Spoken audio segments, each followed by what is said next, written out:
laki ng karton.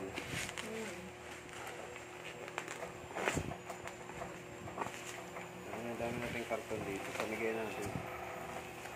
Ito na yung pa-preview namin. Karton.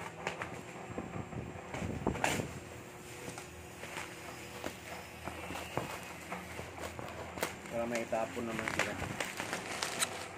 Basurahan.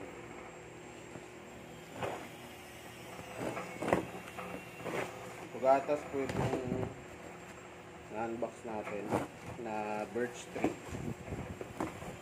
So, tamo, kinarton pa. Naka-bubble wrap naman pala dito sa loob. Ito po talaga yung totoong package nasa loob. Ano ba yung totoong package? Tapos mag-unbox. Oo. Mataas natin i-unbox siya, i-unpack natin. Surpresa. Okay, gusto lang nila secure. Magkano ba itong corned beef mo? May corned beef Wala siyang bayan. Freebie to? Freebie yan. So mura na, freebie. 3-3 sale yan. Oo, 3-3 sale yan. Ilang piraso itong corned beef? 4.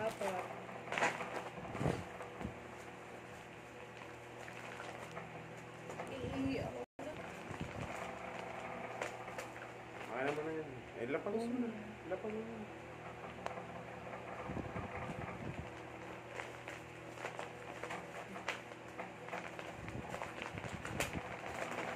So, 1.4 kilo to, di ba? For 700. 1.4. Dalawang 1.4 for 700. So bali 2.8 siya, 700 lang. Oh? Grabe, mura naman. Ito, dalawa na to. Dalawang ganito na 1.4. Bali, 2.8 kilograms na birch tree. For 700 pesos lang. 700 sakto?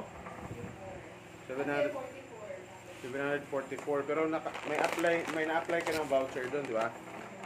Mga voucher, mga ano. So, pero inabangan niya to ng 3-3 sale. Diyan talaga sila nagsisale eh, yung para-parehong number kada buwan. So, napakalaking tipid na guys, so 1 kilo to. Pang 2 buwan na tong gatas. Tapos may libre pa.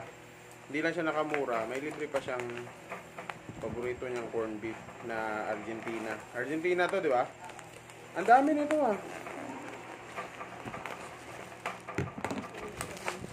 Hindi nga, baka expire na to. Malaki pa yan, oh.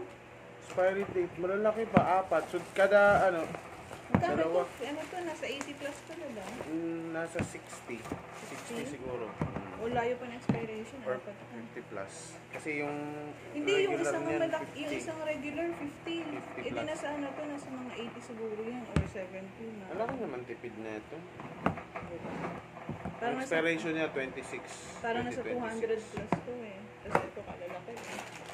Pag binili mo to sa grocery 1.4, sa estimate ko nasa mga 500 to 600 ang isa. Nasa sa tingin ko. 500 to 600. 600. Hindi mo naman din to mabibenta ng 700. Kasi yung bumili tayo ng 2 kilos, 631. Oh, 631. So naman sa mga 500 to 400 to 500. Around that. Isa lang yun. So pag pinag-combine mo, dalawa. So, nasa 900. So, plus ito pa. Laking savings.